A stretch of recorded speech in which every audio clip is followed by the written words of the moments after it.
These three are my Phalaenopsis orchids that I have been nurturing for the past 1 year. And in today's video, I'm going to talk about their upkeep, their care in the weather of Kolkata. So you can see this has grown roots pretty well. And so has the second one. Let's see, take a look at it. Oops, it's not coming out of the pot. That's strange. The third one is coming out pretty fine. What's the matter with the second one? Come on, let's find out. I think there's a root growing out of this pot. So hello everybody, welcome back to Whimsy Crafter. I hope you all are doing great. It's been a very long time since I posted a video last. So if you are new to my channel, don't forget to hit this subscribe button and don't forget to press the bell icon so that you can get notified whenever I post a new video. And also give this video a big thumbs up if you found it useful. And like always, do tell me where you're watching this video from. So about a year back, I purchased 3 Phalaenopsis plants from an online seller. You can see the flower in one of them, and it was still in this moss pot when it flowered for me in the month of January this year. And these plants have been in my care for the past 1 year now. And if you've been with me on my orchid journey, you know I have been trying to grow Phalaenopsis for a while, but with no luck. So this time I thought, let me give this one more try. And here I am with the outcome, the results of trying to grow Phalaenopsis in a Kolkata weather. And you can see my orchid stand at the background of this video. I do not have a very fancy setup for my orchids. This is just one upcycled clothes rack that I use as my orchid stand, and my Phalaenopsis plants were kept here. This particular plant grew out a spike which had around 12 buds, but all did not flower. There was a bud blast. So anyway, in today's video, I will be showing you the upkeep. So to begin with, like I showed you in the first clip, this is the kind of pot in which these 3 orchids were initially sent to me. It's a very soft plastic pot, and the growing media was moss. So I kept the plants in this setup for almost 3 months, and only after that did I go ahead and transplant these pots. And if you can see, all these 3 pots have 3 different growth rates. So I did experiment a bit with the growing media, and that is what I'm going to talk to you about today. If you have not already watched my previous orchid videos, do check them out. I will link them in the description below. I also have a Bengali channel where I have made multiple videos on orchids, so you would want to check that as well. So the first thing that I would like to talk about is the pot in this particular video. So grab that cup of coffee. This is going to be a longish video, and winters have already set in. So let's begin with the details.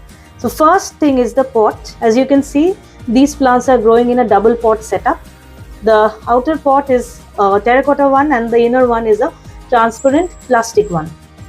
I have given you the details of the 2 pots that I've used per plant. Now there's a reason why I am using this double pot setup. You can see the roots growing out of the plastic pot, and you can see the roots are green. Phalaenopsis roots are thicker than the roots found in dendrobium orchids, so they too respire, they too photosynthesize. So when you give them a transparent pot like this, you allow light diffusion, owing to which they can photosynthesize, and more so you can check the root system, whether they are rotting or they are healthy. Green roots mean they are living, while the brown roots mean that they are rotting. Now the terracotta pot actually helps maintain humidity, because Phalaenopsis plants love humidity around them. We can directly pot these Phalaenopsis plants in the earthen pot, but the thing is, if you are trying to repot the Phalaenopsis plants, it becomes a tad bit difficult, because the roots, if they stick to the terracotta pot, it becomes a bit difficult to remove them. The roots are thicker than dendrobium, like I said. So that is where the problem lies.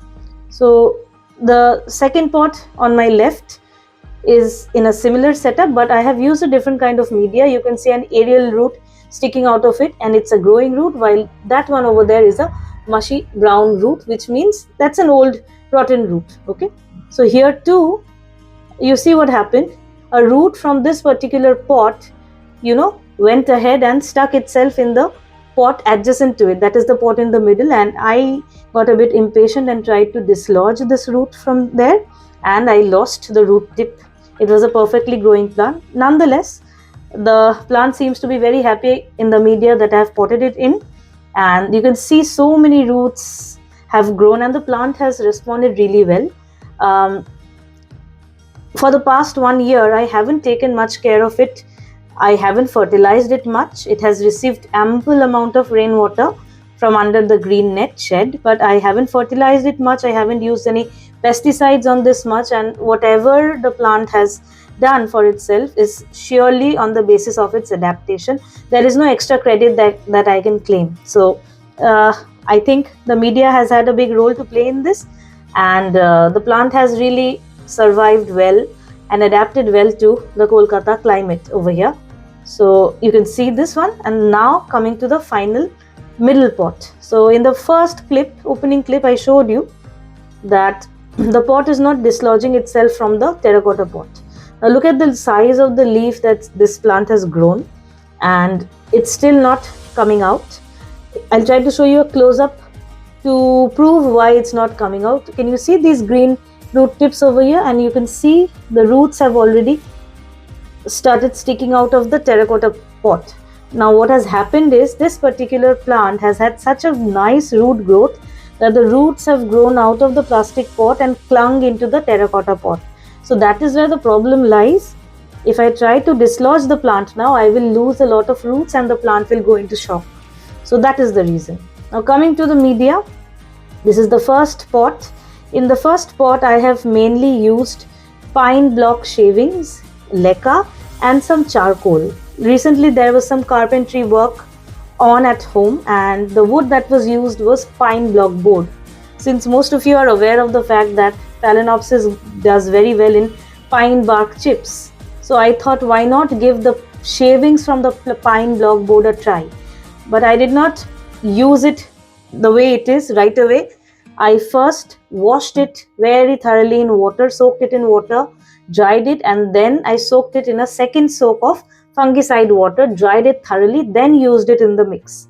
The plant didn't do very well compared to the other two mixes, but it did like the setup, because you can see big brick pieces at the bottom of this particular pot to make the pot heavy, but on top the mix mainly contains wood shavings, charcoal, and leca. Okay, so this is the setup of my first pot, and there are considerable number of roots. So this is the first kind of media I experimented with, and I'm pretty happy with the outcome. Now coming to the pot in the middle, here I have used a mix of moss, then charcoal, and leca balls. Initially, the plant itself was in moss, and moss helps retain a lot of moisture. There are 1 or 2 pieces of coconut husks as well, although it is not majorly there in the media. The problem with moss in Kolkata weather is, because Kolkata experiences humidity for most of the year, moss can often lead to rotting. And in Phalaenopsis, the rotting issue is a big issue because it's a monopodial orchid.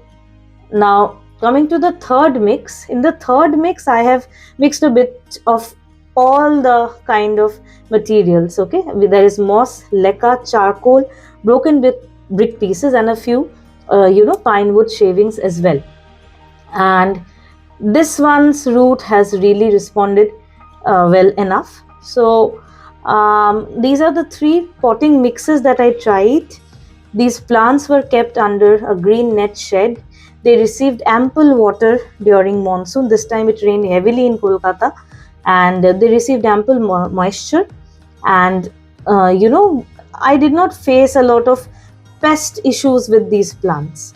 Now, the terracotta pots have a specific function to play in this particular setup. When terracotta pots are submerged or moistened with water, they trap the moisture in them because they have minute tiny pores or holes inside them. So when the pot is drying out, this water is released in the form of water vapor, and that is what maintains the humidity around the plant. Now this setup has been so congenial for the growth of the plant that you can see the roots of the plants have come out from the plastic pot and they have stuck itself into the earthen pot. I know I'm giving out too much of information too fast. It's a bit difficult to grasp, but